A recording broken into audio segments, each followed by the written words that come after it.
It was a guided tour. A guided tour. You think a now, guy beating the cops with all the violence? Who died? I love the pivot there. Prior to January 6th, the idea of conservatives fighting police officers, that's BLM stuff. That's progressive stuff. That's leftist. That's Antifa stuff. Guided tour. Because cops were trying to like lead these people a little bit. Look at the guided tour. Look at the guided tour of these officers as they guide in the mob of people. Wow, such guided tour. What channel were you watching? CNN. This guy's just lying about something we could so easily see is not true. You are one of the people, through your conspiracies, who is poisoning the discourse and the ability of people to tell reality. True. I want to say for the record, you're completely, absolutely... Yes. You said J6 is violent. Yes. Was BLM protest violent? So we're going to go to a separate topic. I'm questioning for you. Yes, it was violent. What's more violent? Like... J6 or BLM riots? How many businesses went out of business, or how many businesses were trashed during J6? So now I have... What are we defending the BLM riots or protests here? Like, why even bring it up? Like, what is the relevancy? If you want to say both are bad, sure, but then... To defend BLM You now? do, because you use the word violent. Now you have to defend the BLM riots because you use the word violent? Both violent! No. Do you think that January 6th was worse than 9/11?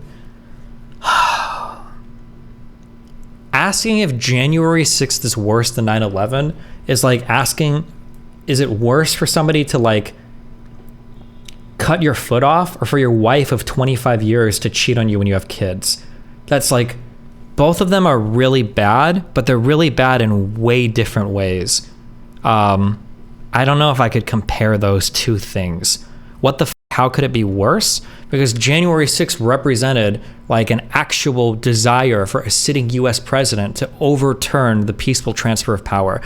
I know that there's like, because people don't care about history or any bullshit or whatever, but like, I'm pretty sure one of the most important, I need to do more history. It's been argued that one of the most important times of all of US history was George Washington transferring power to the next president, that him stepping down in the peaceful succession of power to the next elected official and not trying to seize it for himself, like that is like one of the most important foundational aspects of US history, that he didn't become the next king, right? That this US democratic project was built on that. Peaceful transfer of power, especially to political opponents, is an unbelievably important foundational aspect to our democratic republic. But obviously 9/11 is horrible because a lot of people died, but it was also an external attack, but it was a terrorist attack, but it's, yeah. If you just want to make it a numbers game, then fine. 9/11 was worse than, 9/11 was worse because more people died, I guess. But then in that case, like, Columbine was worse than January. I guess, can we compare every terrorist attack? Can we compare every, it's just such a crude and insignificant way. Like, in that case, yeah. So then question, like, can we say that COVID was worse than 9/11 because more people died? Is heart disease worse than 9/11? How many people died in Pearl Harbor? 2,403 total killed. So 9/11 was worse than Pearl Harbor? It's such a crude... COVID was worse than World War II. Like, yeah. If you want to, I don't disagree. Arguing part of the fatality is important. The number of Americans that died, actually, the number of people that died is important. It's a part of the conversation. I'm pretty sure 9/11 was the largest terrorist attack for multiple countries around the world, but it's just such a crude way of analyzing things. Died is less of an event than one person dying on J6. No. That's not. When you say that, you've already. That's not. You're manipulating what I said, twisting it. What I said was. And it sucks too, because there are better arguments that you could make. 9/11 was worse than January 6th because 9/11 got us quagmired into two 20-plus year wars, right? Would you say that Iraq war was 20+? Probably not, actually, maybe. But 9/11 was worse because it caused a curtailing of civil rights in the United States, arguably, with the Patriot Act, right? 9/11 was worse, arguably, because it damaged a lot of relationships we had in the Middle East because of a lot of downstream effects from the wars we did get involved in, right? Like, those are better arguments than just, like, the number of people died.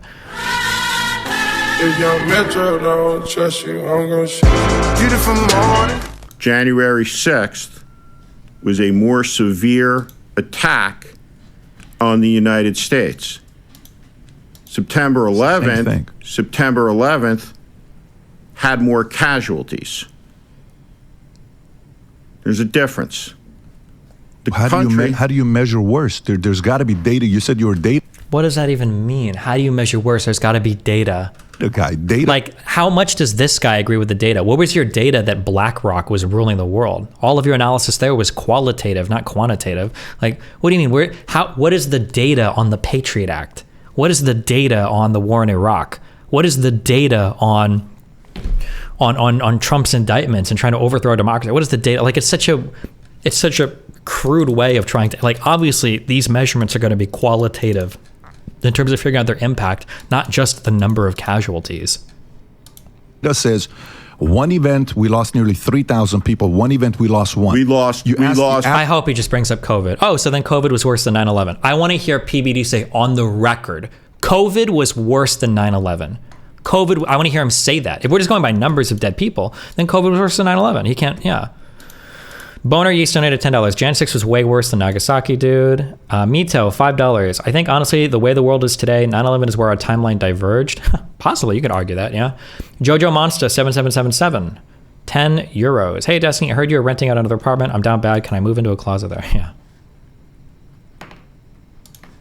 Average person, they're going to say, of course, 3,000 is going to be worse because than I one. guess I'm counting the 600,000 that died in the American Civil War. And I'm counting the 405,000 that died in the Second World War. And I'm counting the 50,000 that died in the Korean War. And I'm counting the 58,000 that died in the Vietnam War. And I'm counting the acts of sacrifice that go back to 1776 that were desecrated on that day, incited by a single man who assaulted the Constitution of the United States. We were attacked by a foreign enemy on September. Remember, people will run with that Hillary Clinton quote, the one where she says Trump is an illegitimate president. People will drive that quote into the ground to try to say that she's saying the election was rigged, blah, blah, blah, blah. But Trump literally says on Truth Social, Trump literally said that we need to suspend the Constitution because he doesn't agree with the last election results. If any Democrat had said anything even remotely close to this, this would be the new quote that Republicans would repeat until the end of time. So with the revelation of massive and widespread fraud and deception and working closely with big tech companies, the DNC and the Democrat Party, do you throw the presidential election results of 2020 out and declare the rightful winner? Or do you have a new election? A massive fraud of this type and magnitude allows for the termination of all rules, regulations, and articles, even those found in the Constitution. Our great founders did not want and would not condone false and fraudulent elections. Remember, you swear an oath to the Constitution when you take any office in the United States. Even cops do it. Of course, the president does. If any Democrat had made a statement that was even remotely similar to this, it would be wild. It's just an unimaginable statement to make as a former president of the United States. November 11th of 2001, the casualties were horrendous, as they were on December 7th of 1941, but the attack on January 6th was more severe also than the attack on Pearl Harbor. Well, federal DC, federal Florida. Wait, DC, Pisco? I thought those charges were from New York State for the campaign bookkeeping stuff up there. Some would call it attack, but from the videos that we saw, Steve, from Twitter and just undercover cameras, it didn't look like an attack. If somebody what are you talking about? I'm just talking about all the videos that we've seen, the undercover. What do you mean all the videos? All the videos on Twitter. Well, all the videos on Twitter? Yeah, hold on. Are you guys going to really sit here and tell me that the attack on January 6th didn't happen? That the violence, the bludgeoning of the police officers... You can't focus on that. This is part of it, but like... you can't, because now he's trying to appeal to the violence, and it was bad, but like it can't be about that. It has to be, I hate to say symbolic because it's so much more than just symbolism, but it was like the undermining of the U.S. electoral process by a sitting president, well, former president. January 6th would have been sitting president of the United States of America. Like that is, or would it be considered? When do you officially become the former president? Is it like when you leave office, or is it after you're voted out? What would we say actually? What like January 20th? Okay. Okay. So sitting president of the United States. Not that that makes it any better. Didn't happen. Hold on. Because of some bullshit on Twitter. Hold on. Here we go. Get the out Steve, of I'll here. give you Come my on. Steve. I'll give you my opinion, and then you could talk. First of all, you comparing. It's not an opinion. Hold on. It's not an opinion. It's a bullshit conspiracy. All right, time out. I'm not only a fucking New Yorker. Oh, now he's gonna do the virtue signal shit, bro. These guys are like, I'm a New Yorker and I fucking cared about 9/11. Like, New York was one of the first places that got ravaged by COVID. There were thousands of New Yorkers dying when Trump was on Twitter saying, we have 7 cases. It's not real. I hate the virtue signaling. When these, especially Republicans, Jon Stewart had to light the entire Republican Party up on national media to get them to even provide coverage for some of the 9/11 first responders. Okay, the Republicans blocked that. For them to grandstand on these corpses, they should have to fight their way through a mountain of first responder zombies in order to be able to make these. I hate it when Republicans virtue signal on this shit. Behind me,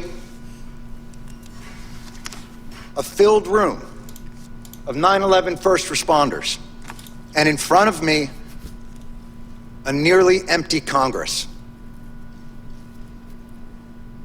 Sick and dying, they brought themselves down here to speak to no one.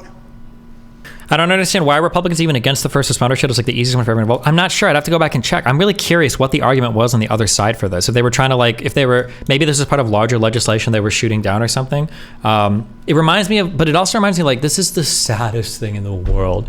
The 2 things that I've seen cited over and over again for good spending on kids that produce like immediate noticeable results, the 2 things that I've heard of are air conditioning, not being in hot environments, and food. Okay? Blocking free food for students is just so... I can't imagine you have a child. You can't have a child in school. Not only do I not want my kid to be hungry, he won't be hungry, I'm rich. I don't want his classmates to be hungry. I don't want the other kids at recess to be hungry. Why would you want your kid to be in an environment like that? I can't imagine who would block stuff like that. That's so wild to me. That's so wild. I don't understand it. I don't understand what the thought process is. 59th chemo, the great Ray Pfeiffer would come down here, his body riddled with cancer and pain, where he couldn't walk. And the disrespect shown to him and to the other lobbyists on this bill is utterly unacceptable. You know, I would be so angry at the latest injustice that's done to these men and women, and another business card thrown our way as a way of shooing us away, like children trick-or-treating, rather than the heroes that they are and will always be. Ray would say, calm down, Johnny, calm down. I got all the cards I need. And he would tap his pocket.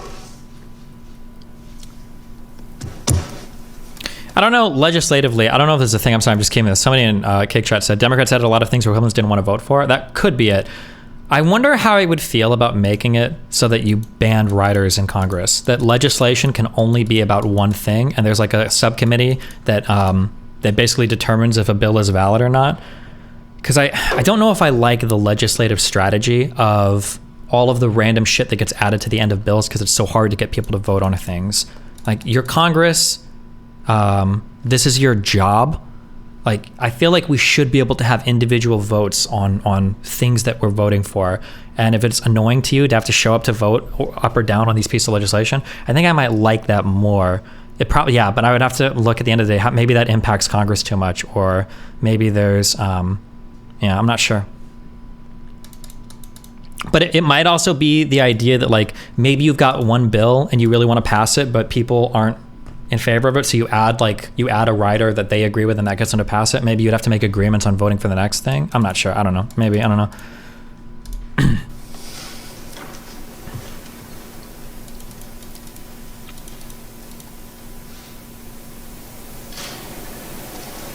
Why is this committee allowed to not show up? Why are they not required to be present for a vote? I'm not actually sure. I don't know what the rules are on a committee showing up for something or not. I really don't know. I would imagine if somebody is saying that we're holding a thing, that somebody would be required. I don't know. I have no idea what that process looks like, actually. Where he kept the prayer cards. 343 firefighters.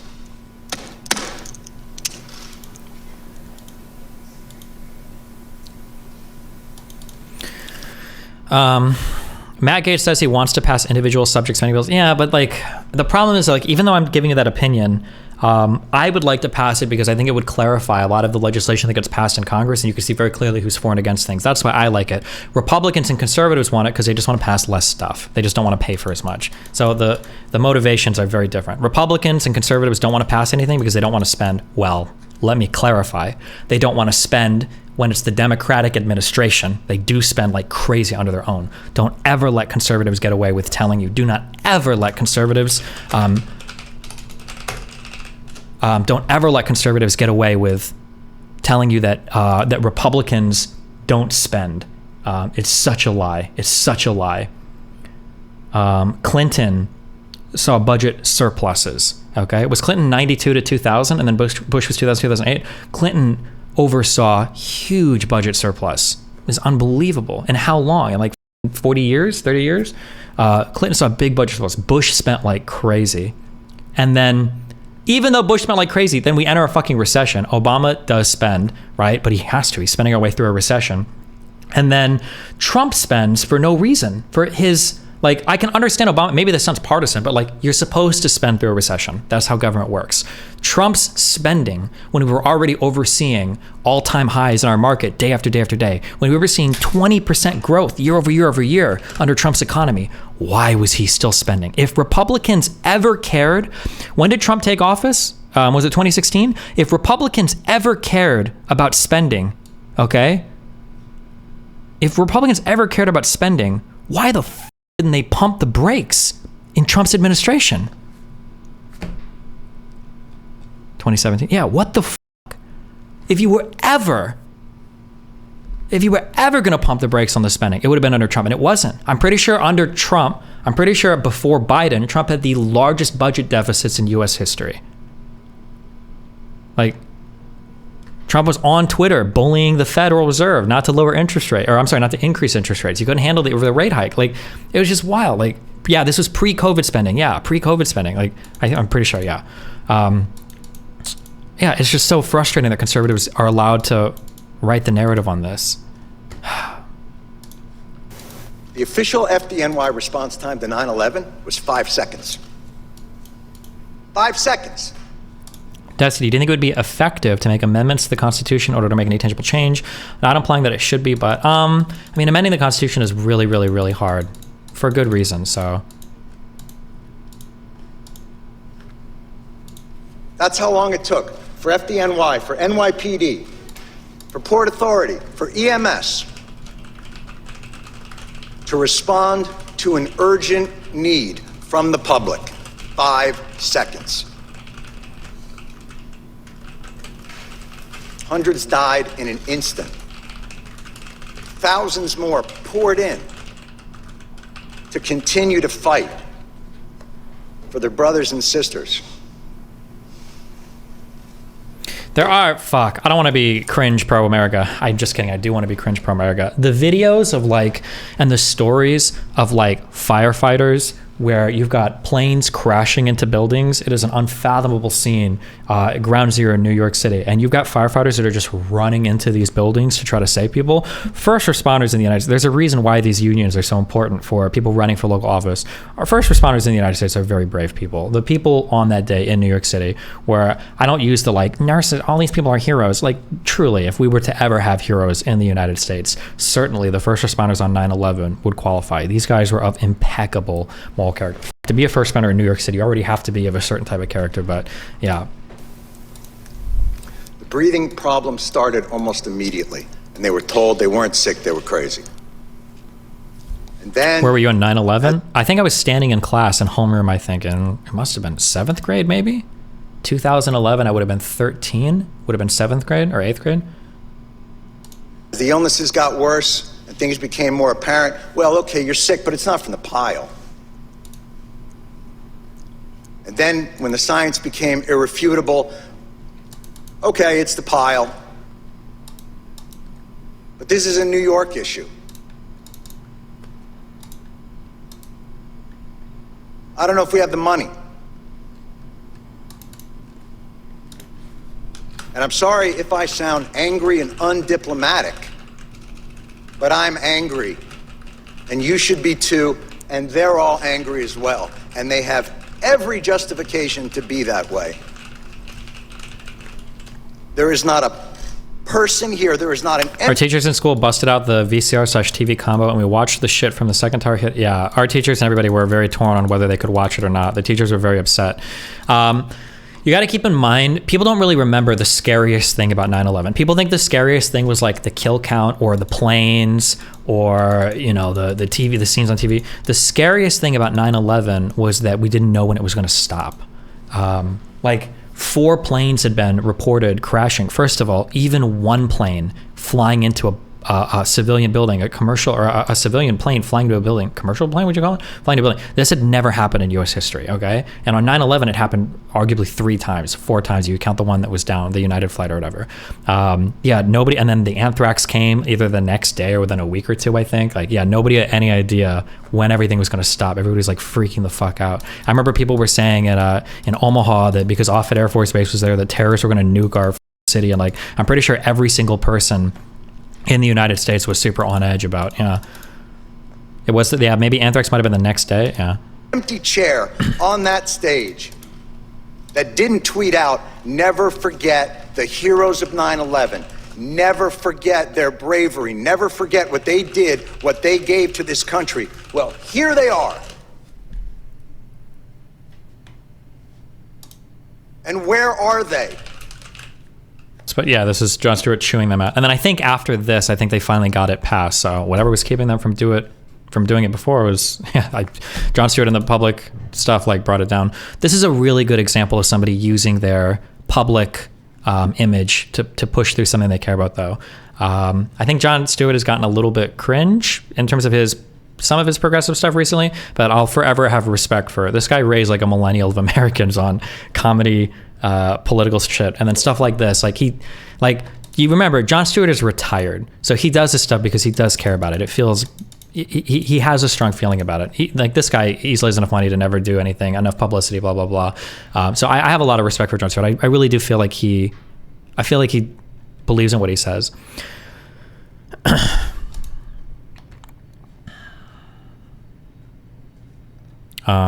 Okay, sorry. But anyway, I'm sorry. This was all because this guy is about to say, I was a New Yorker on 9/11. Also, to be fair, I don't know what his stance was on helping first responders. Maybe this guy in the video actually was a big first responder supporter. It's possible, so. It's not an opinion. It's a bullshit conspiracy. I'm not only a fucking New Yorker, I'm a veteran. For you, time out. Yeah. My sister's a veteran. My brother's a veteran. He's a veteran. For you to listen to me. For you.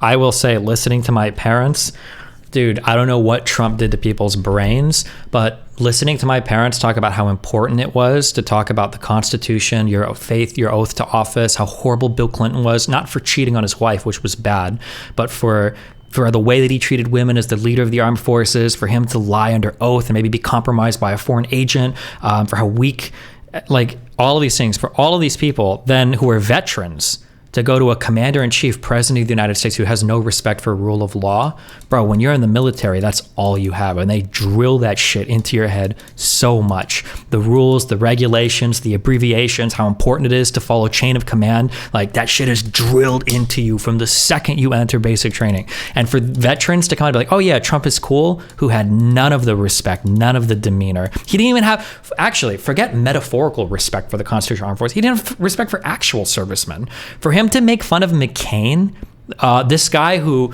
can't raise his arms above his head because of the torture that he endured in Vietnam, for him to make fun of McCain as being a captured POW, and then for these people to simp for Trump after that is so gross. Is so disgusting. It's so disgusting. He hit me. He's not a war hero. He's a war hero. He's a war hero. 5.5 years. He's a war hero because he was captured. I like people that weren't captured, okay? I hate to tell you. Do you agree with that? He's a war hero because he was captured. Ask you a question. I do not I can't trust Obama. I have read about him, and he's an Arab. He is not. No? No, ma'am. He's a decent family man, citizen that I just happen to have disagreements with on fundamental issues, and that's what this campaign is all about. He's not. Thank you.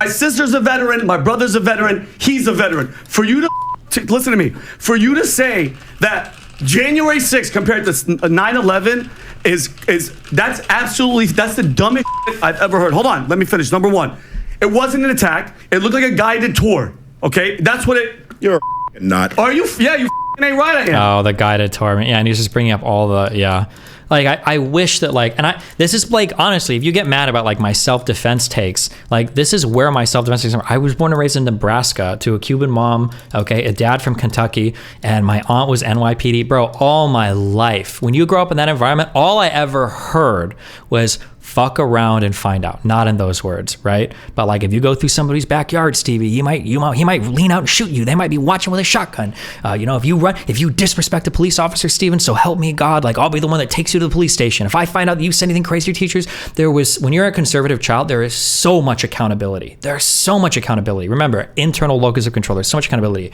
To watch both of my parents make so many excuses for Ashley Babbitt, who was also in the Air Force. My mom cried when we had this conversation. I was so mad. Mom's like, Stevie, she didn't even know that anything, blah, blah, blah. And it's like, this is the same mom. I remember my mom told me so much. Stevie, if you go to Offutt is the Air Force base down in Bellevue, in Omaha, Nebraska.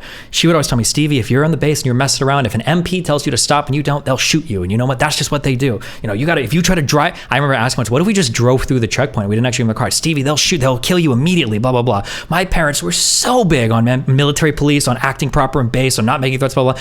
To hear them make so many excuses for Ashley Babbitt, I'm like, Mom, no shot. Mom, this is not the same mom that told me all of these things about personal accountability, about being shot by military police, about not being careful about how you act. You're making so many excuses for this woman that was in the Air Force. Are you serious? Yeah, I don't know, bro. I don't know what Trump did to these people's brains. Like, Jesus Christ.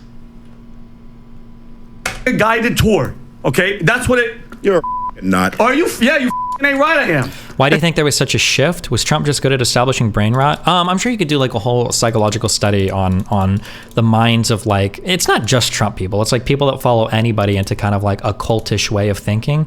Trump did do a good job at giving air to a lot of grievances that people, you know what? If I had to say one thing, people always ask me and I always say, well, it's not just one thing, it's a lot of things. I'll say this is the one thing that Trump did that was probably the sole, and I bet it's actually the same with Hitler too. I'll make the Vosh comparison. When you feel bad and you've got a bunch of people around you saying everything is okay, and one guy is willing to step up and say, no, I think things are bad, I think you will follow that guy to the end of the earth. I think that's the singular most important thing that Trump represented with people.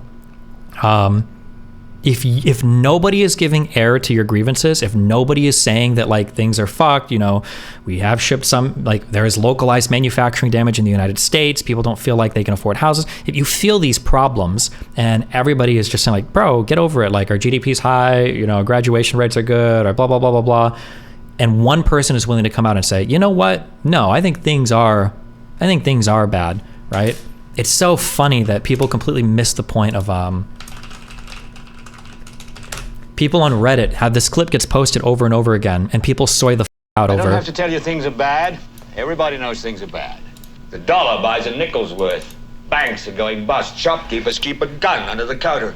The funny thing is like people quote this thing and they're like, God, this guy's speech is so good, blah, blah, blah. But the point in this movie is that this guy is literally just a propagandist that just says whatever people are paying him to say. He doesn't actually believe any of this. Because I think later on in this movie, he gets paid by like some corporate owners to take over the station. And then he starts like towing the corporate line. So it's funny that people get tricked by this speech the same way that it was intended to in the movie. And then the same way that it happens in real life. It's weird seeing a movie from the 70s having more truth in one scene than most movies today have in their entire runtime, And it's like, it's just very funny that it turns out that way, yeah. The tragedy of this movie is the fact that he was telling the truth, but no one really believed in his message because the people were only following what he was saying because he was on TV, showing that people were still programmed to do what the television tells them to do, despite someone telling them to wake up. And it's like getting a little bit closer, but yeah. I think that's the big thing that Trump did was somebody in chat said it in my Kick chat. Where was it? I think Puggy said it. RFK Jr. unironically said it best about the Trump phenomenon. Trump said, "I hear you, and I'm going to break things for you." Yeah. It was a guided tour. A guided tour. You think a now, guy beating the cops with all the violence? Who died? I love the pivot there. The people fighting the cops, that's also a Trump phenomenon thing. What an amazing twist on conservatives, because prior to January 6th, the idea of conservatives fighting police officers, that's BLM stuff. That's progressive stuff. That's leftist. That's Antifa stuff. I love the guided tour. This is the guided tour, by the way. Guided tour. Because cops were trying to lead these people a little bit. Look at the guided tour. Look at the guided tour of these officers as they guide in the mob of people. Wow, such guided tour.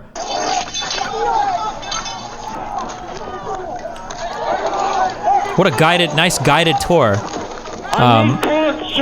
But yeah, the idea that Trump could actually empower conservatives to fight against cops is just such a crazy 180.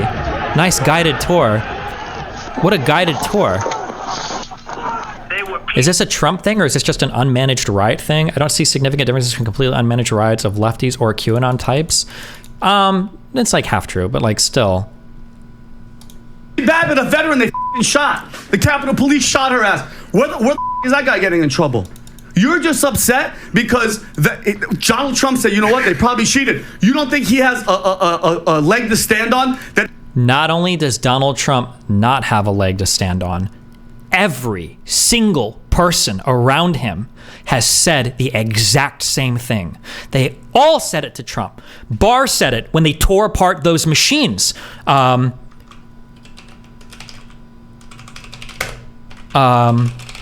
I should just have all these. This is why I need my thing. They literally did it. The FBI tore apart one of these fucking Dominion machines, and the intelligence community put out a report. William Barr affirmed, there's no evidence that any of these things. I think it was the FBI.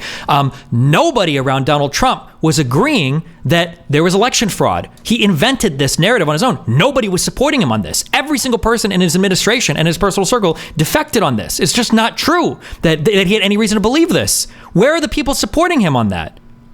That they did it in 2016, Hillary, Russia, FBI, colluded. Are you how are we crazy, Steve? I like the Russian collusion. How many credible indictments were turned out from Hillary's emails?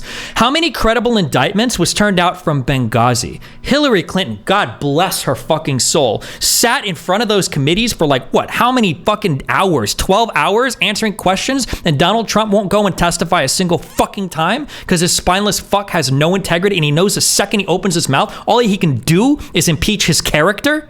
Impeach the stories that he's told, impeach his entire legacy. The guy didn't even recognize his wife in the civil case when he said, "I'd never a woman." Jesus, that's not a direct quote, I don't think, but come on, bro. Oh, it's so wild. It's so crazy. Was Hillary indicted? No, none of the Republican investigators turned out. Now we get to watch this impeachment bullshit that they're going to try to run on Hunter Biden, because let's be honest, that's essentially who they're trying to impeach. Last I checked, he wasn't running for office, but how are we crazy? I mean, this is going to be on video, so you're going to speak for yourself. No, I'm going to speak for myself. Yeah. 19 terrorists took 4 commercial flights, crashed them in the World Trade, crashed them in the Pentagon, did all that. Yeah. Okay, and you're saying that, and we've lost, by the way, for how many decades of wars, we've lost over 1 million people from the Iraq War, which is all bullshit, all a lie. I'm sorry, I could be totally ignorant on the numbers, and maybe my sense of scale is really off. How many soldiers died in Iraq? I would have thought that number was around or under 10,000. I'm being very brave, and I'm offering a guess there, and I have no idea. Iraq War, U.S. casualties. Okay, the number of U.S. troops who died fighting the wars in Iraq and Afghanistan had passed 7,000 by the end of 2019. Okay, pretty close. What are the millions of deaths? What, is he counting civilians? Even civilians, that number is high, unless you believe that Chomsky number of like the 500,000 children. We've lost that, and we've lost, and you, by the way, for how many decades of wars, we've lost over 1 million people from the Iraq War. What is we've lost? That makes it sound like he's talking about Americans, but... all bullshit, all a lie. 1 million people. We lost 1 million Americans in the Iraq War? No, we lost, we killed people because we said there was weapons of mass destruction. We lied. Bush lied. Oh yeah, there's weapons of mass destruction there. There was no weapons. Okay, he corrected that. Of mass destruction, but we were like, oh, we changed the name since we're here, enduring freedom, which is bullshit. Okay, so as a veteran, as an American, as a New Yorker, for you to say casualties includes injuries. That's true. That one day compared to that is absolutely absurd, Steve. I understand that you love this country. I'm not questioning your patriotism, but the hate for one guy because he loves this country so much. Oh my God. Also, I feel very confident about this. Whether you like or dislike Trump, and most people on the right, they did in the Jubilee video, we'll admit this, if you think that Donald Trump loves America more than he loves himself, you are truly lost. Even most Trump fans will acknowledge that, like, yeah, Trump is a narcissist, right? Maybe not in the clinical sense, the pathological sense, but like, bro, that Trump loves this country, he is a raging narcissist. How can you not see that? That's an unbelievable statement to make. He loves the country. Bullshit. He doesn't. God, you're a fool. How am I a fool? How am I a fool? You have Trump derangement syndrome. You just hate him. You just hate the guy. You are taken in by a con man. DTSS is real, okay? Not Donald Trump syndrome, but Donald Trump syndrome, where every criticism of Donald Trump, it's like the rent-free argument, but they use it for Donald Trump. Bro, Donald Trump's one of the worst presidents ever. Oh, the Donald syndrome. No, you have the Donald syndrome, where every single criticism I make, you think you can write off with the Donald syndrome. Like... No, I'm not. I guess he what? Loves I'm the not country. a Republican. Trump I'm not loves a Democrat. the country. You damn right he does. He's been saying it since the 80s, 90s on Letterman and all these shows. He's a guy. Donald Trump also initially supported the Iraq War, tepidly, but he did, and then he changed it after he became unpopular. We're gonna download Obsidian today, I think. I need to start working that program. Donald Trump doesn't. He loves the country insofar as it's made him a billionaire. But like, come on, bro. On September 11th, who went down, said he was down there. He wasn't. He's a guy who called in on a radio. He said, now I got the tallest building in Lower Manhattan. He's a guy who lied. I don't like that line. I think we listened to that on stream when he made that kind of comment, but like, I don't think it was Donald Trump being like, fuck 9/11, right? Yeah, but. About Muslims cheering it in New Jersey from Jersey City. He is a con man. He is a liar. And that you have fallen for this bullshit. I'm not falling for anything, Steve. Please. Steve, how about this, Steve? It didn't have to be Trump. What I love is that this dude sacrificed everything to pull back a curtain and tell the regular American. What did he sacrifice? He didn't divest any of his businesses. He wouldn't even publish his tax records for us. He's arguably enriched himself by staying at his own properties and forcing the government to foot the bill for all of his Secret Service people staying there as well. What do you mean he sacrificed for us? What did Donald Trump sacrifice? Time out. Guess what? Did Donald Trump sacrifice? His career, his name. Imagine saying that. Imagine saying you sacrificed your integrity. Are you serious? What a wild statement. His character? Now, that's a bad faith interpretation because technically what he's saying is, well, his character was assassinated in the media, blah, blah, blah, blah, blah, so it wasn't his fault. That's probably what he would say. I'll give his steelman argument, even though he could never get mine. But what did Donald Trump sacrifice? Time out. Guess what? Did Donald Trump sacrifice? His career, he could go to prison. He could go to prison for what you guys want for the rest of his life. But go to prison for what? Nobody forced him to do any of those things. You want to know what you want to know what is some wild shit? Where's Pisco at? I think he agreed with me on this one. What is the ATF form? Is it 204473? Yeah. Going after Hunter Biden retroactively for lying on a 4473 for doing drugs on camera. That's a wild charge. I would be shocked if that's happened more than a handful of times in like DEA history. That's an insane charge. Not only is that an insane charge, I want to be really careful with how I say this, but like that was a political charge. Now, he did it. I think he did it. He lied on that form. But like that was probably a charge because there was a lot of pressure to bring something because he's clearly breaking the law. But like, I don't think most people are going to get busted for lying about doing drugs on a 4473. That's a wild charge. If anything like that had happened to a conservative, what an unbelievable double standard. But Jesus. Have broken the law. No, Steve, you know what it was? Steve, don't give me this regular law bullshit. Huh? He pulled open a curtain and let all of us see. The regular people. Like who? Did Hunter Biden make him store the boxes of documents at Mar-a-Lago? Did Hunter Biden make him tell his lawyers to lie about where they were? Did Hunter Biden's cock make him tell his employees to move it around the building when other people come to investigate? Did Hunter Biden's crack addiction make Donald Trump? I'm only thinking of the indictments for this one case. We're not even getting into Georgia.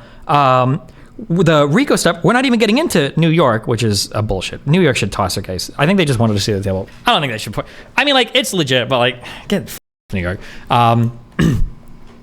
The fake elector thing. Yeah, the to defraud the American public of their rightful vote. Like, nobody. There's no amount of stuff on the laptop of Hunter Biden that made Trump do any of those things. Again, take accountability. Look at what these assholes are doing. Fake news, fake this. Are you talking about the Explain the New York thing. Without getting too into details, which is code speak for, I didn't read the full indictments. My understanding of the New York thing is Trump told Cohen to make payments to Stormy Daniels in order to further his election reputation. He lied about what he made those payments to Cohen for, which is a bookkeeping fraud. And even though the statute of limitations had passed, because the bookkeeping fraud was done in the commission of another felony, which was electorally related, they were able to extend the statute of limitations to go after him for that bookkeeping fraud. Now, it's a legit charge. I don't know how often they dig back to do it, but like the fact that they had to fight to extend the statute of limitations by making that it was in the commission of another felony. I mean, like, it's legit if New York wants to go after him, but like compared to the other three cases, the other three cases are like Trump is Destiny, wrong fraud case. This is related to him overinflating his net worth. No, I'm talking about the first New York case, the very first set of indictments that came out for Trump. The Georgia RICO stuff, somebody has already pleaded guilty on a lot of charges on that RICO shit. The Georgia RICO stuff is insane. The federal indictments against defrauding the American public is like dead to rights. The documents in Mar-a-Lago are dead to rights. Like, yeah, I feel like the other things are so insane. The New York stuff's not bad, but like, I don't like it as much as the other shit. And I think that the federal government, Garland, and I hope the prosecutors in Georgia, but I've read more of the federal indictments than the Georgia ones.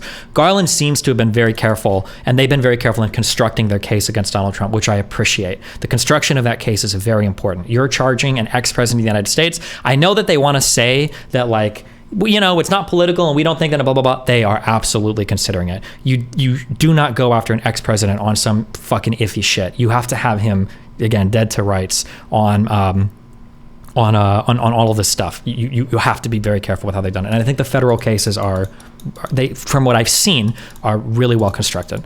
Not Garland, Jack Smith. I'm sorry. This, I think, Garland wasn't a part of this. Yeah. But yeah, so we'll see how it all turns out. Jesus Christ. Shower curtain where he had the country's most sensitive secrets? Oh, you mean but Biden doesn't bother you? But Biden doesn't bother you? Right? They all take documents home. They all take documents. Remember, I'm sorry, I'm pausing this. Just so many lies in every single thing, right? Remember, Russian disinformation and disinformation in general now, it's not to make you look good and the opponent look bad. It's to make everybody look bad. That's the point of what he just said here. And it also harkens back to something Dave Chappelle said, where he said, notice he's not saying that Donald Trump didn't take the documents back. He's saying everybody did it. But Biden doesn't bother you? Right? They all take documents home. There's a phrase that he uses to explain Donald Trump. I'm not going to search for the video, but he calls Donald Trump an honest liar, which is a good summation of Donald Trump's existence. Is he is a liar, but he's honest about it in a way. Which I thought was interesting. Are you happy with what documents home? They all take hold on. Were we in better shape now than like I wish, because I don't know if this guy knows the facts of the case. Like, they all take documents home? Really? Can you think of one other president in all of U.S. history that took boxes of documents back to their house, ignored over a year of federal requests to get that back, and then told their employees to hide the documents when federal officials came to search the house for the documents, and then like showed those documents to other people? Like, one other person, just give me one person that's done it. George Washington.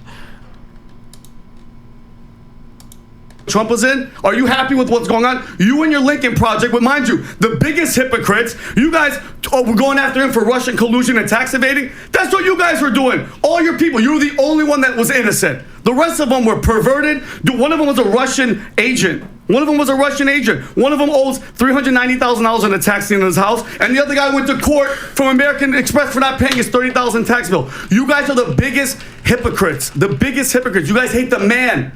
You guys just hate the man. But the policies and what he did for this country, I'm happy. Listen, it didn't have to be him, Steve. Like, this is so easily. Oh, the policies. What policies? What were the policies of Donald J. Trump that you supported that you think helped this country? Which ones? Besides the tax cuts, because it's the only thing you're going to give me. Because it's the only policy, the only legislation. Like, yeah. Could have been a turtle. He woke us up. He told people, hey, look at this curtain. Look at what these assholes are doing. Fake news, and it's all bullshit. And he sacrificed it all for us. Plain and simple, Steve. Say what you want. Say what you want. You're talking. It's not the bad thing that they took them, right? It's that they kept them after they no longer had clearance or the purview to have those and maintain them securely, right? Or was taking them a bad thing? Let me be clear on this, and I'll say this over and over and over again, okay? U.S. Code, Cornell. I should have these memorized. This would be good to have an Obsidian. Classified taking documents. Okay. The mens rea for the unauthorized removal and retention of classified documents is knowingly taking the documents to an area where they're not supposed to be. An accidental removal of classified material does not get you charged for criminal offenses in the U.S. Criminal Code. Pisco says this is the wrong statute. Oh, okay. I'd have to go find it, but like, yeah, remember that like that's what they have to prove with Donald Trump, which is easy because of everything he said. But like somebody taking a document home, mute links off. Sorry. Somebody taking a document home that they weren't supposed to take from an area that it was supposed to be to an area, that's not enough to get you a criminal conviction. That's not a criminal offense. You might get fired.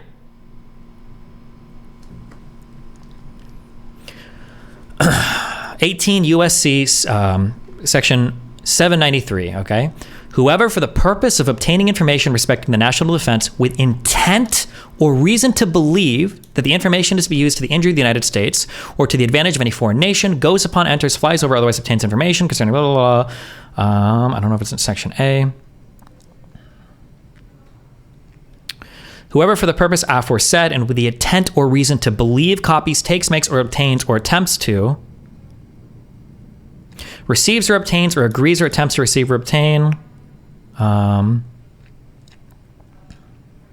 willfully having possession over it,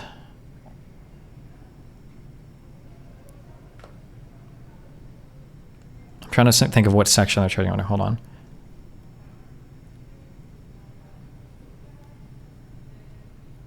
With information the possessor has reason to believe could be used to the injury of the United States or to the advantage of any foreign nation.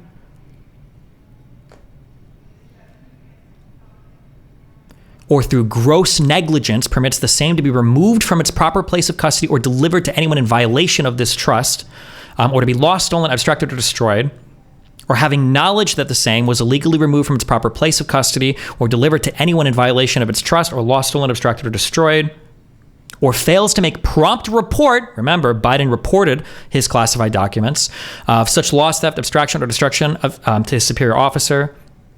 Yeah, but the intentionality part or the gross negligence part is the part that you have to prove under this statute. Just taking classified material home, unless you're being grossly negligent, having a document is not enough. Also, I don't want to get into the whole thing, but like some people are critical of how the United States retroactively classifies stuff, and there are criticisms of our classifications because a lot of stuff will get classified. Like there are certain facilities where every single thing coming to that facility is automatically classified, but that's all I think. But like, yeah, that's an important part of it. Just remember, when people say like, when people say, oh, Donald Trump did the same thing as Joe Biden and Mike Pence, that is not true. That is absolutely not true. To a veteran that whole family fought for this country, and my parents are immigrants, and I'm a New Yorker. For you to compare those two is fucking asinine. The only girl that died was Wait, the guy in this video, Steve, knows he was in the White House for Bush Jr. in communications. He's fully aware of the shit Trump did was crazy. Oh, is that who this guy is? A lot of you don't understand why Trump was so popular, but I get it, because I hear it every day. He's very loved. Oh, the Lincoln Project guy worked for Bush. The reason he's loved is because people in Ohio have never seen somebody like him. He's what I call an honest liar. Yeah, this. Well, I'm not joking right now. He's an honest liar. Destiny, why does Trump act so confident? He's always talking about how they are going to be dropped and they were flimsy, but you seem so certain. I'm just basing it on the indictments that I've seen produced by the U.S. government, assuming they're not literally lying in all their indictments, then maybe. But keep in mind, the Tates were also very confident that they weren't going to be charged with anything, right? The Tates were confident they weren't going to get arrested. And then they were arrested. The Tates were confident that they'd get released in 30 days, and then they were held for far longer. And then the Tates were confident they weren't going to be charged, and now they're looking down indictments. The Tates said that they aren't going to get convicted, and that's where we're at right now, right? In the public face, everybody's confident that they're going to beat their case, right? Nobody in jail is guilty. Nobody in prison actually did it. So of course, nobody's going to come out publicly and say they did do something. You want to put on your bravest face and rile up your base as much as possible. And for Donald Trump's only exit, his only escape plan through those indictments might be winning the presidency. So of course he's going to maintain his innocence, right? The veteran, the Capitol Police shot her. You said bludgeoning. Who died on January 6th? Who died? Well, we have multiple suicides. God, give me a officers. break. Give me a break. We have a lot of multiple damage. on January 6th in the Capitol. Who died? I'm passionate because I'm telling the truth. I'm telling the truth, Steve. You're the one. You were cussing and talking shit. You're not going to do that with me. I'm sorry, bro. Let me tell you something. Yeah, go ahead. You are sitting here lying to millions of people about what happened on January 6th. I'm lying. Which was an attack on the country incited by the president. Watch the Why is he in jail for inciting violence? He will be soon. Is that the video? Is that the video where he's like, are we going to be playing this clip back in 1 year? Where he's like, is he in jail for inciting violence? And it's like, today, Donald Trump has been sentenced to 12 months of federal detention. We're like, go peaceful. Yeah. He's like, go in there, be peaceful. That's what happened. Yeah. I don't know. You guys hate the person. You guys don't see. There were two lines that come up. It's like an ironic twist. Alonzo says to Ethan Hawke's character, he says, because Ethan Hawke says, I don't want to play along with this. I'm not going to do this corrupt cop shit. And Alonzo starts talking, and he's like, today, a serviceman was killed by, while serving a high-risk arrest warrant. He survived by his wife and 2 children. Alonzo gives like a, he gives like a little speech about like what could happen if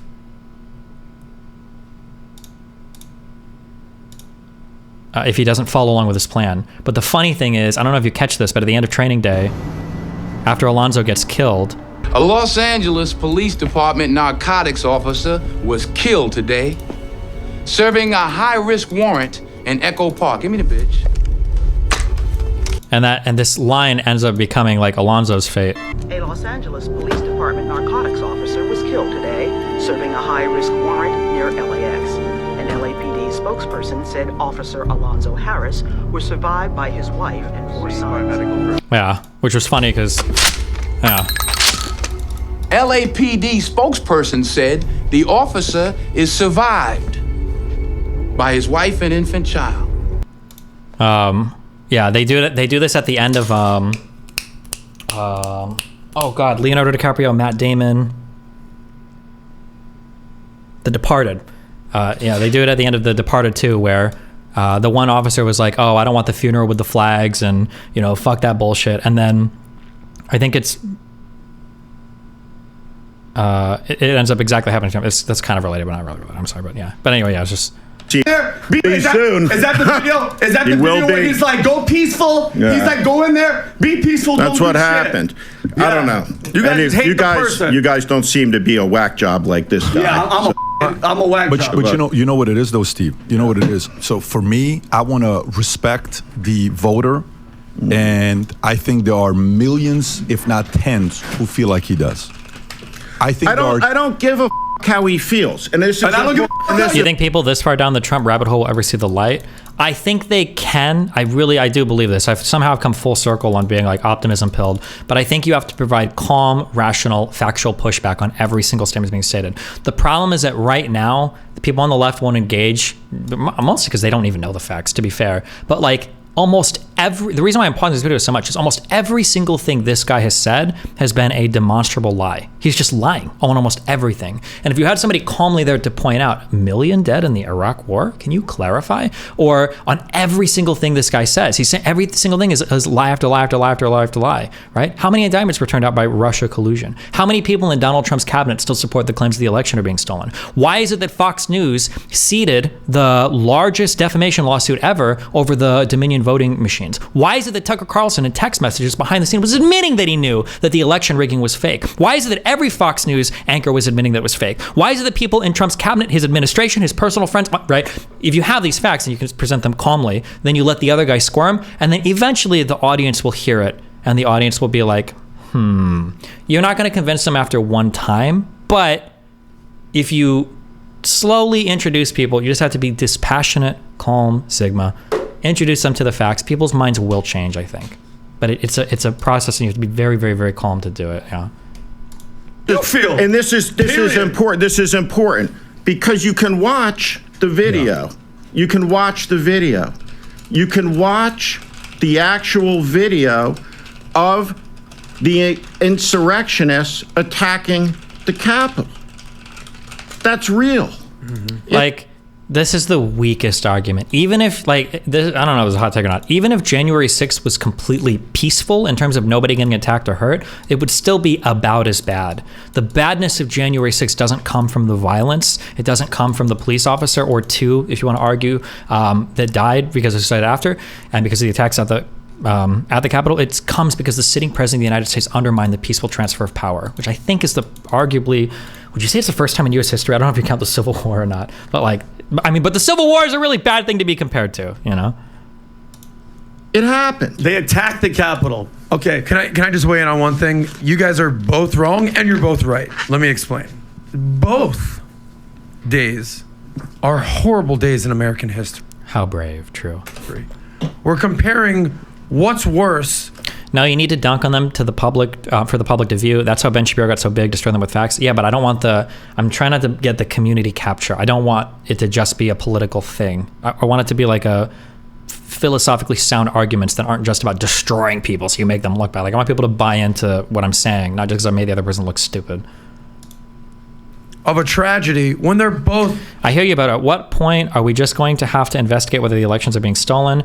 Don't roughly half the country believe it? Isn't that a schism big enough to warrant investigation and taking the claim seriously so as not to foster a civil conflict? I mean, for all of the investigating that did happen, it seemed like there wasn't very much to stand on. Like, there wasn't very much, to investigate. So I don't know where you even begin. Like, arguably the strongest claims that conservatives could make is they didn't like that some of the electioneering rules, is it electioneering? Is that the word? Some of the election rules were being changed prior to the elections. But some of these changes had gone on under Republican state assemblies and shit. Like, they'd already approved them. They just didn't know that it would, that January 6th, or I'm sorry, not the January 6th, that the election would roll around and mail-in ballots would happen so much, The funny thing is, the big secret too, is here's the ultimately ironic part. There's little to no evidence to support, my understanding is there's no evidence to support that mail-in ballots on the whole even benefit Democrats. And there's scant evidence to support that they actually slightly benefit conservatives because of rural voters, which is the ultimately ironic part. But, yeah. Horrible tragedies. So who's right, who's wrong? You're right, more symbolically. Correct. This is an attack on our democracy, the peaceful transfer of power. He's saying it didn't happen. No, which he's wrong. He's saying it didn't happen. Wait, I said, no. Hear me out. I deny that. First of all, electioneering is campaigning. Okay, gotcha. Honestly, I don't know how to go about it, but yeah, it just feels like something needs to be done to stop everyone from making Bob from across the street their mortal enemy. Yeah, I agree. Maybe because honestly, because something that our institutions need to understand is the perception of malfeasance is almost as bad as malfeasance itself. If people think you're corrupt, it doesn't matter if you're not, because people will lose faith in you. So doing things to become, and this is why it would be so cool if we had a real conservative movement in the United States and not whatever the fuck we have now. Because I think pushing for transparency in the electoral process, I think it's fine. I think it's okay to do that. Like, there are good arguments to be made for voter ID. It would be really easy to fake vote in the US. A lot of European countries do have voter ID and they do it no problem. Like, there are good arguments to be made there, but they can't start with, and this is how, 2,000 mules proved to me that the Democrats illegally stole the election. At the end of the rep debates, they had a video of Trump and other telling people to vote before polling day. Is that bad? Are you not allowed to tell people to vote as a politician? Adam, here's a question for you. Hear me out. No, hang on a second. Listen to me. No, hang on a second. Yeah. You're the judge of this? Can I You're give the judge of this to say he's wrong or he's wrong? Did I say it didn't? I said people weren't there. You said attack. I said they were there. They were protesting. You said it was a. I didn't say it was attack. No. You said it was a tour. He did say it was a tour. I remember him explicitly saying it was a. Not only did he say tour, he explicitly said a. It wasn't an attack. It looked like a guided tour. I said they were there. They were protesting. You said it was a. I didn't say it was an attack. No. You said it was a tour. No. I said it looked like a guiding tour. I said it looked okay, he said it. Okay. Like a guided tour today. What channel were you watching? CNN, MSNBC. We can watch again. I just showed you the video. We can watch what that protest looked like. If it was a guided tour, why were any of the windows broken? Why did people break down the doors? Why were people fighting with the cops? Like, yeah, parts of it looked like people just wandering around looking for photos to take inside the Capitol building, not White House, the Capitol building. But like, bro, this is, I think this is I've had so many off-stream convos recently. I don't remember what I said off-stream or on-stream. I think this is an off-stream conversation, but I've said this on-stream a lot. People make the mistake of assuming that humans are truth-seeking machines. So the best part about the internet is the internet puts so much factual information out there, we're all going to become better off for it. And it's not true. People don't look for the facts. Like, this guy is saying a statement that we know you're lying. We can literally look for, Jan 6 riot footage. Like, these did not look like guided tours. So we go. This footage exists on the internet. Effectively a riot. Like, we can see the video.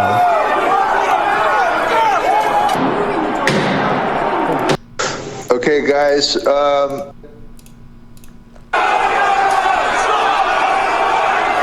Like, this is not a guided tour. Like, the idea that people think that because all the facts are out there, like, everybody just kind of gravitates towards what's factually correct. But like, this guy's just lying about something we could so easily see that is not true.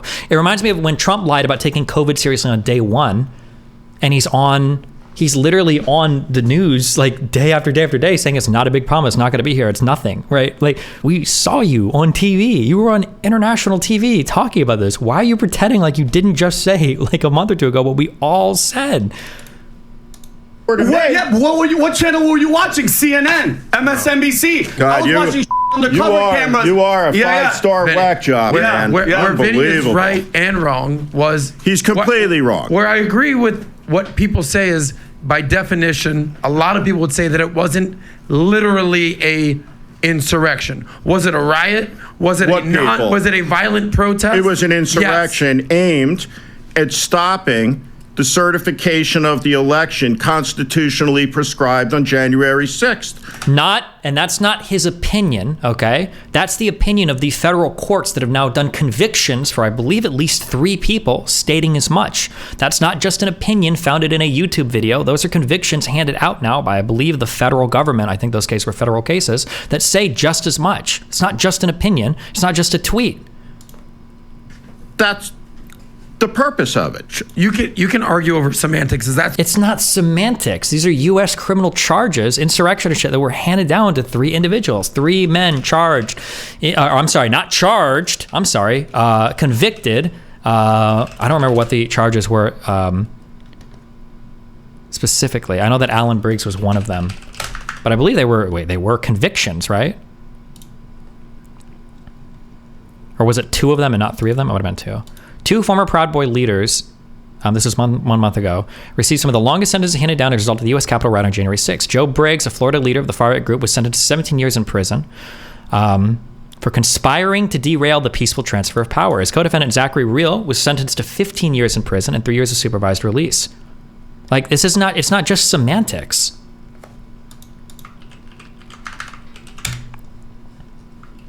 Jury convicts 4 leaders of the Proud Boys of seditious conspiracy related to the U.S. Capitol breach. Okay, it was 4 people. Is that the gun dude you argued against? Yeah, like 6 or 7 years ago. So no, this is not just an opinion. It's not just semantics. It's like, you can disagree with the convictions, I guess, but you have to give proper weight to what these are. It's not a semantic dispute over what happened. These are federal convictions for 4 different people.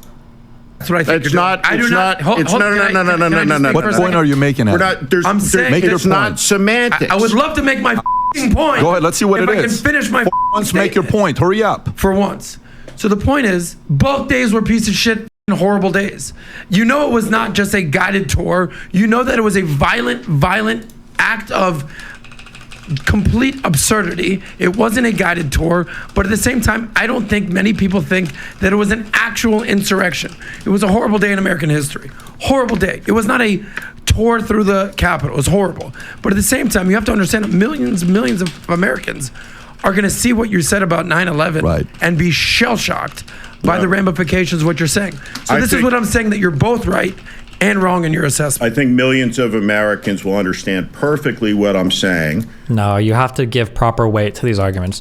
I don't think I would ever.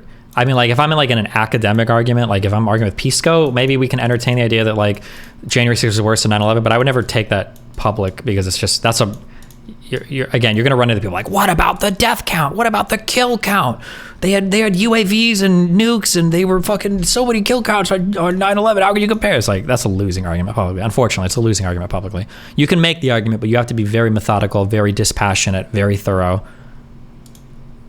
I think millions of Americans sadly are abused by people like you. I'm abused. Who have a platform and communicate misinformation like you just did, that this was a guided tour as opposed to... It would be a retarded argument to make. It wouldn't be a retarded argument to make at all. It would be rhetorically difficult, but it's not retarded. I think you can give big weight to the President of the United States driving an insurrectionist movement to overturn the election and undermine the peaceful transfer of power as being worse than a really bad terrorist attack coming from an external source to the United States of America, even if there are a lot of bodies. Like, I'm not saying I would necessarily agree with it. I don't know. At the end of the day, figuring out which one is better or which one is worse, it feels weird to compare attacks like that. Like I said at the beginning of this segment, it's interesting saying, like, would I rather have my foot chopped off or my wife of 25 years divorce me and leave my kids? Like, that, yeah, it's hard to compare it, but you could make the argument. It's just, I just don't think you ever should. A violent attack. You are one of the people, through your conspiracies, who is poisoning the discourse and the ability of people to tell reality. True. I want to say for the record, you're completely, absolutely, totally full of shit. So, like, the thing that I don't like about his strategy, and I understand he's probably like a pro debate or whatever, is that, like, I feel like you have to earn that moment by factually contending with everything he said so far, and he hasn't done a good job of just factually contending. He's just saying, like, you're wrong, you're disgusting, you're spreading conspiracy theories, you're full of shit. Like, you need to, I don't know if he knows all the stuff that I was saying earlier. Somebody said he was a Bush White House comms person. Maybe he does, maybe he doesn't, but he needed to, like, this guy just said so much demonstrably incorrect stuff, like factually incorrect stuff, that if you would have corrected him even on 3 or 4 things, he would have a better shot at this moment of saying that the guy's like fake, because now it just looks like he's reinforcing the eyes of the audience, like, oh, he's just trying to shut this guy down, he doesn't have any facts.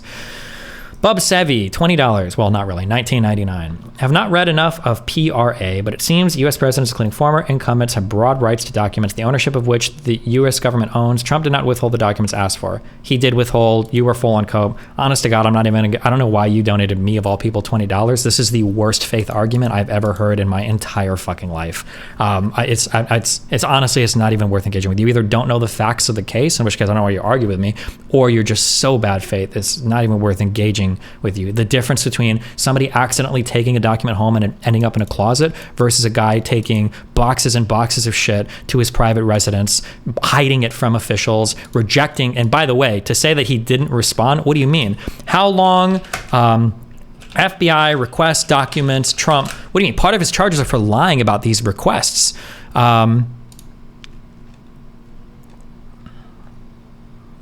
January 20th, 2021, as Trump leaves the White House, he directs the movement of dozens of storage boxes to Mar-a-Lago. Prosecutors say the boxes packed by Trump and his White House staff contain newspaper clippings, letters, photos, and other mementos from his time in office, but also have hundreds of classified documents that, as a former president, he wasn't authorized to have. So hold on. Right now, hold on. At this point, right here, nothing bad has happened yet. I grant you that. Lots of presidents pack a lot of shit. They leave the White House. You don't always know what's classified. You don't know what'll get retroactively classified, right? So at this point, that's fine. He packed a bunch of shit and he left, right? Under the Presidential Records Act, presidential records are considered federal, not private property, and must be turned over to the National Archives and Records Administration. Multiple federal laws govern the handling of classified and sensitive documents, including statutes making it a crime to remove such material and keep it at an unauthorized location. Look at Zanz's link. Oh, yeah, I understand. Yeah, the mens rea on this is like the easiest in the fucking world. Secret, this is secret information. Look at this, yeah. After January 20th, 2021, some boxes brought from the White House are stored on a stage in one of Mar-a-Lago's gilded ballrooms. A photo of the indictment shows boxes stacked on stage. March 15th, boxes are moved. May 2021, Trump directs employees to clean a storage room in a highly accessible area, blah, blah, blah. On May 6th of 2021, realizing that some documents from Trump's presidency may be missing, the National Archives asks that he turn over any presidential records he may have kept upon leaving the White House. The agency makes subsequent repeated demands. On June, the National Archives warns Trump through his representatives that it will refer the matter to the Justice Department if he does not comply. Late June, boxes are moved to the storage room. More than 80 boxes are kept there. On July, Trump allegedly shows a military plan of attack that he says is highly confidential to a writer interviewing him at his Bedminster property. Trump remarks, as president, I could have declassified it. Now, I can't, but this is still a secret, according to the indictment, citing a recording of the interview. On November, Trump directs his executive assistant and body man, Walt Nauta, and another employee to start moving boxes from a storage room to his residence for him to review. Literally dropping boxes with papers that have secret intelligence markings on them. According to the indictment, Nauta texts another Trump employee, I opened the door and found this, nada, to which the other employee replies, oh no. December, the National Archives continues to demand that Trump turn over missing records from his presidency. In late December 2021, a Trump representative tells the agency that 12 boxes of records have been found and are ready to be retrieved. In January, Trump turns 15 boxes over. According to the indictment, Nada and another Trump employee load them into Nada's car and take them to a commercial truck to deliver it. The boxes are found to contain 197 documents with classified markings. Some are marked highly sensitive. In February, the National Archive refers the matter to the Justice Department after a preliminary review finds the box containing numerous classified records.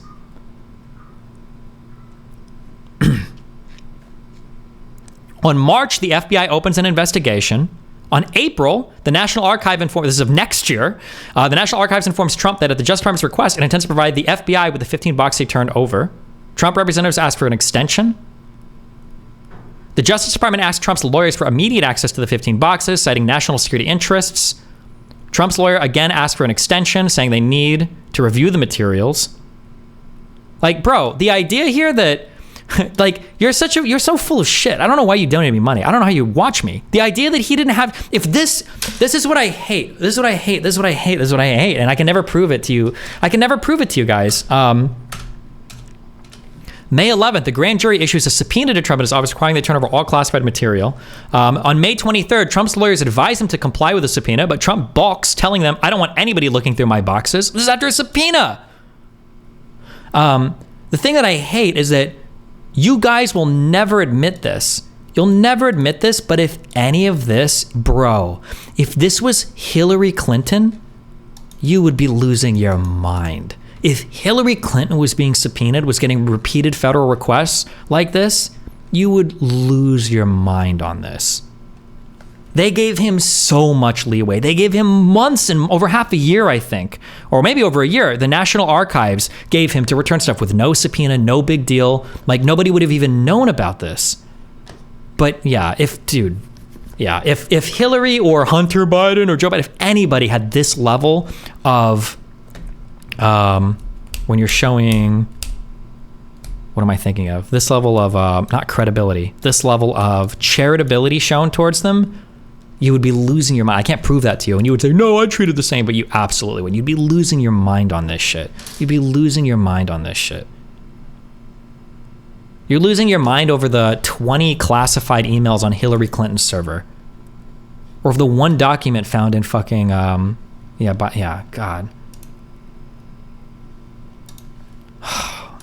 Yeah. When you say, I say what? When you say that was anything other, when that was anything other than an insurrection. Go use a microphone. And guess what? I can say whatever I want because I'm an American. By the way, reasonable question for you. Yeah. Reasonable question for you. What was, and Adam, here's a question for you. You said violent protest. You used those words. Twice. I said violent twice. Yeah. I did, yes. You said J6 is violent. Yes. Was BLM protest violent? So we're going to go to a separate topic. I'm question for you. Yes, it was violent. What's more violent? J6 or BLM riots? How many businesses went out of business, or how many businesses were trashed during J6? Now I have. What are we defending the BLM riots or protests here? Like, why even bring it up? Like, what is it? What is the relevancy? If you want to say both are bad, sure, but then to defend BLM, you do because you use the word violent. Now you have to defend the BLM riots because you use the word violent. Both violent. No. Just like 9/11 it's not. was also a horrible day. That's not how. Just like January 6th. No, that's not how There's it works. Levels. So only one can be violent when the other one can't. It's not how this works. What do you mean? It's not. No. Why so can't January you 6th was understand? peaceful and only BLM was violent. I got it. What is the difficulty in understanding that one of them was an attack on a very specific place on a very specific day with a very specific function taking place on that day that had everything to do with the peaceful transition of power, which is foundational to how the country functions. That's why. Now we're talking different issues. No, that is the issue. That is literally what's being talked about. What do you mean?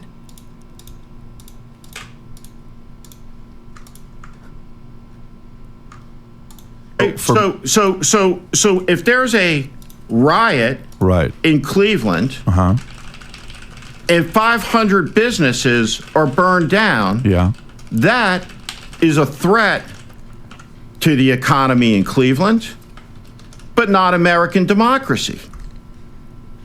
If you assault the Capitol, that's a good argument, yeah. On the day that the Congress is certifying an election to begin the process that will culminate on the 20th with the transfer, they have nothing to do with each other. The attack on the 6th was incited by the President of the United States. By one of the 44 people in the history of the country who's raised his hand and sworn an oath to the Constitution. The 35-word oath to preserve, protect, and defend democracy, the Constitution of the United States. Period. It was the most grotesque betrayal and abdication of President. But you can't just repeat these lines over and over again, because I understand that he feels like this is like a powerful moment, but the audience, he hasn't connected on any of the facts yet, so the audience isn't feeling any of this. Central responsibility in American history. It constitutionally disqualifies him, in my estimation, from holding office ever again. Well, and in some scholarly estimations as well. That's that one paper, the sweeping power of Section 3 of the 14th Amendment or whatever. How could anybody look at what happened? Look at what happened. The sweep and force of Section 3. It was a tour? How dare you? You didn't see the shaman getting guided around?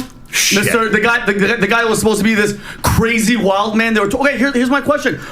Steve, how do you explain the countless FBI agents in plain uniform that Congress won't even tell us how many? Because it didn't happen. Oh, yeah. Oh, no. It didn't happen. Ray led the violent insurrection. Oh, yeah, by the way, what do you... Oh, God, I just heard Ray Epps.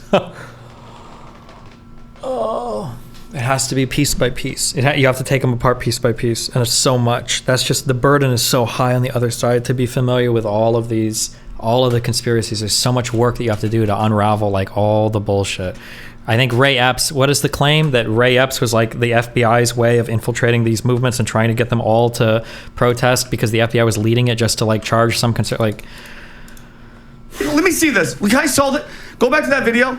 Could you show this video? People are fucking rotting in jail for 30 years. Yeah, okay? That's not what people are rotting in jail. I'm sorry, did either of these guys get 30-year sentences? Why don't you talk about who actually got the big sentences and what they were sentenced for? He should just tell them that. Look it up. Look up on stream. Look up what people got sentenced for and who got sentenced. Was it these guys for walking around? For doing this shit. What the hell does that look like? Who got a 30-year sentence? Just ask him. Who got a 10-year sentence for doing this shit? I want to know. Okay, what does that look like to you? One video. Look at the violence. I don't give a shit. Just because you're yelling doesn't mean you're right. No, it doesn't matter. That's one piece of video. Yeah, Why don't we show the hours of footage? Yes, good one, Adam. Yes. Do you think PBJ, what's his name? Or PBD, I'm sorry.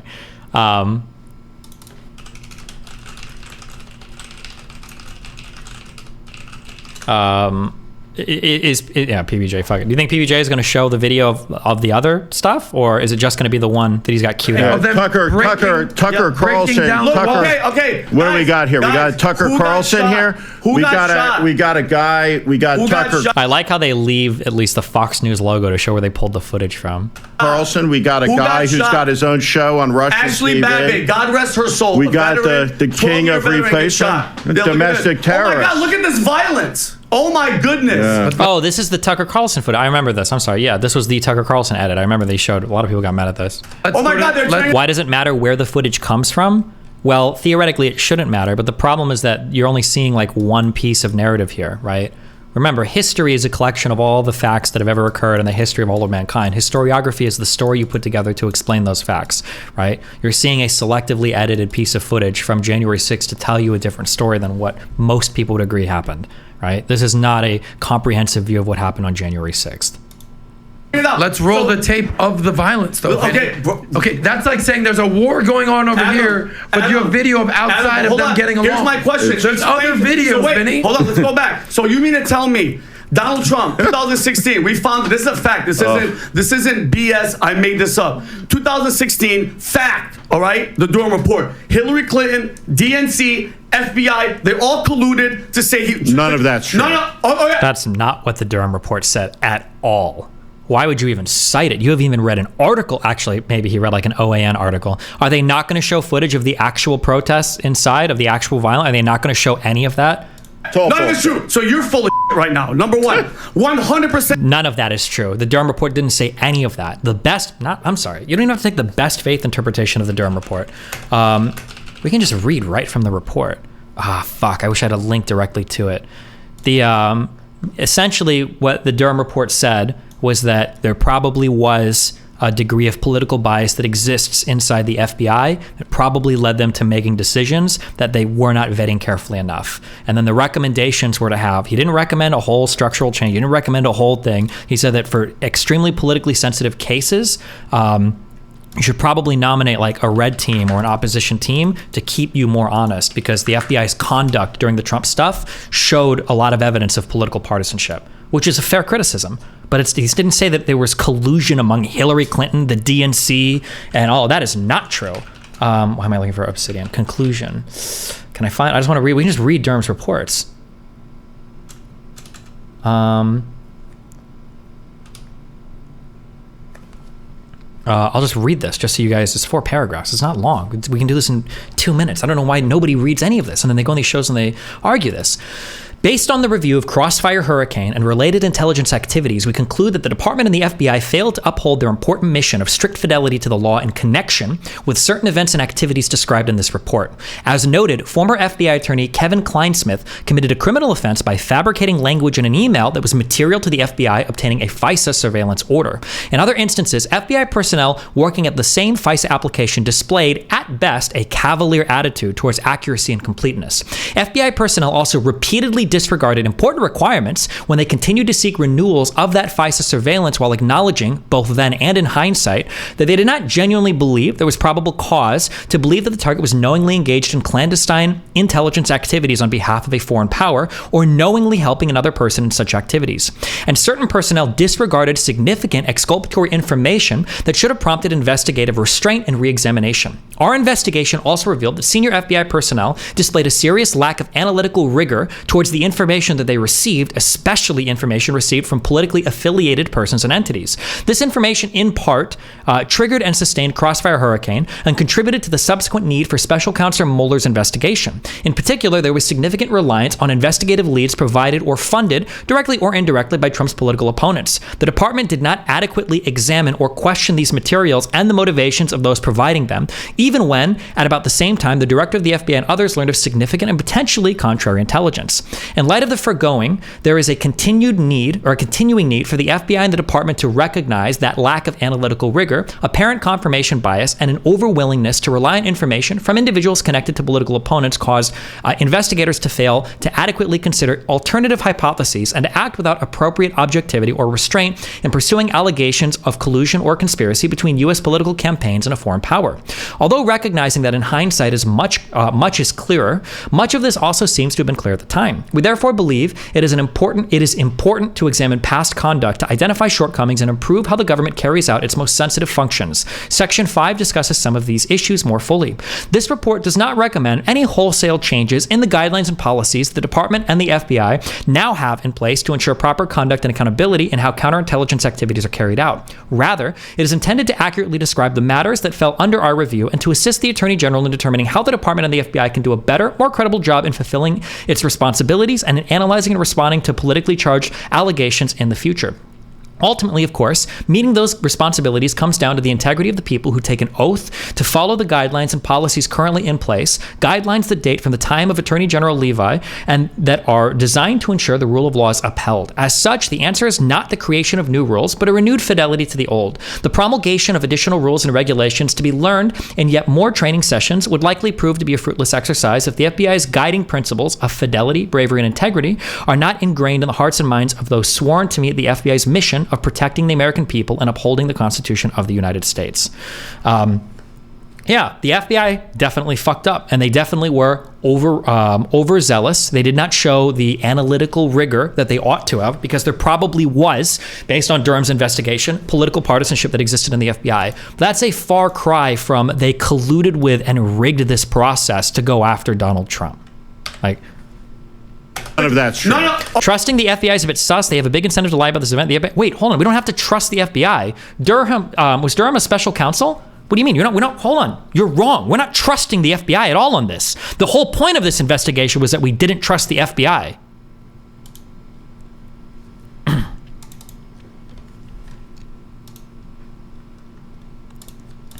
Oh yeah, none of it's true. So you're full of right now. Number one, 100% true. She paid for the dossier and did. But again, and I'm going to reiterate this. I'm going to reiterate this until the day that I die. Okay. The problem with this guy's accusations is now we could have a really good conversation about what do we need to do in our intelligence agencies when politically hot topics are being investigated. That is a really important conversation to have. It's really important to establish what different types of protocols, or as Durham said, a renewed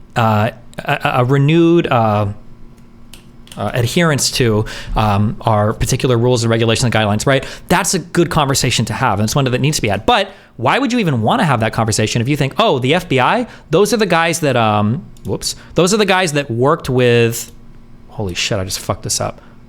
Those are the guys that worked with Hillary Clinton and the rest of the intelligence community to bring down Donald Trump, right? Like, why would you're not going to have that conversation, because now you listen to these guys and think, oh, they rigged it all. The DNC and Hillary Clinton and the FBI all rigged it against Donald Trump. Like, rule was tax evading, Russian foreign agent, money scandaling people, and we're supposed to what? Believe you guys were making money. Where's all that money? Where's all the money? And I'm crazy? You didn't vet none of those people? You didn't vet none of them? No, none of these people. And it's always the ones that point are the biggest pieces of shit. The ones that go, hey, look at Trump, tax guy, Russia guy. It was you guys. Wasn't me. It's you. Oh, you're innocent. You're 100% I pay innocent. my taxes. Oh, okay. Okay. Do you Well, want to find? You want to find some fucking guy? You know what you are? An American patriot. You're That's a why. whack job. Yeah, I'm a whack job. You're a whack job. Let me guess. Yeah, right. Yeah. Dismiss conspiracy. No, the truth fucking hurts and doesn't care about your feelings. Period. I'm sorry. I'm not delusional what about he's a man. saying about the peaceful tour of the Capitol, which I fully disagree with. It's he's allowed his opinion. It's not. What is he saying that's wrong? It's not an opinion. It's not an opinion. He's a liar. He's a liar. He's lying into the camera about. He is, but you have to prove that. I don't think you've done a good job at establishing that.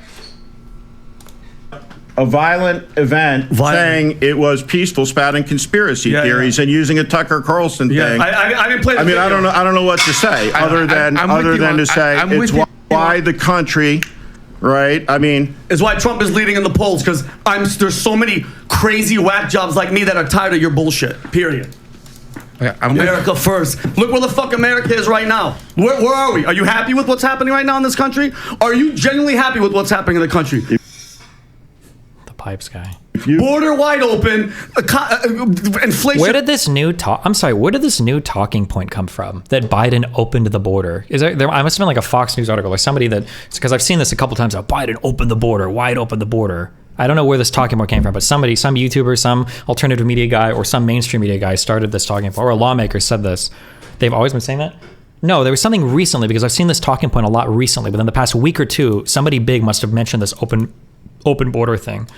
All the bullshit that's happening, all the violence, all the smash and grabs, all the shit. You're happy? I think three things. I genuinely think you're a whack job. God bless you too. Thank you so much. I think you're ignorant. Okay, thank you. Thank you. And I think you have nothing to say because you know that I'm right. And guess what? I hope to God Trump's. I think that's what the audience probably takes away from this, because this guy didn't do a good job. He got mad. I understand him mad and indignant, but. Win again. Trump wins again, so at night he just lives in your head. So he can kill me? No, kill the chairman of the Joint Chiefs? No, because I want you to wake up every morning and go. Shut down NBC? I want you to wake up every morning and go, oh, I want you to cry like all the people that cried, but he made America dope. It's people like you that are dividing us. He should have, if he would have done one thing for this conversation, I wish that he would have forced them to look at the other videos than just the Tucker Carlson prepared one. You saw that PB&J was looking on his little iPad. I think he was looking up those videos because after the guy requested it, you can see him on his little ThinkPad. But then they never got to it. I wonder if he saw something. He's like, I'm not going to watch this. I don't give a shit about personality. I want policy. I want to live in a safe country. All right. Destiny, but how can an average Joe have any kind of conversation with a dude like that? Well, yeah, that's like, but that's my whole point. Average Joes aren't supposed to. But that's why I think it's important for people that do this alternative media shit to be like, I don't want to say to be debaters, but to be able to at least have conversations. Because I wouldn't expect you guys to be able to, because, well, you guys probably should, because you consume my content fucking 10 hours a day. But for an average person that, goes to work, comes home, watches TV, plays some games, like I wouldn't expect an average person to be able to do it. But that's why it's important for like alternative media figures like me or Vosh or Hassan to be able to have these types of challenging conversations. Right? I want the border to be secure. I want the economy to be killing. All right? I don't want people like you. I don't know. Like, You seem he's the boogeyman. You seem a little rattled to me. Not at all, bro. I'm on point all day. Nice vein in your head. Yeah, it's a vein called passion. So if he wanted to go personal, he should have just done it earlier, because that's true. He could have gone the you mad bro route. That's a way to win the argument, but.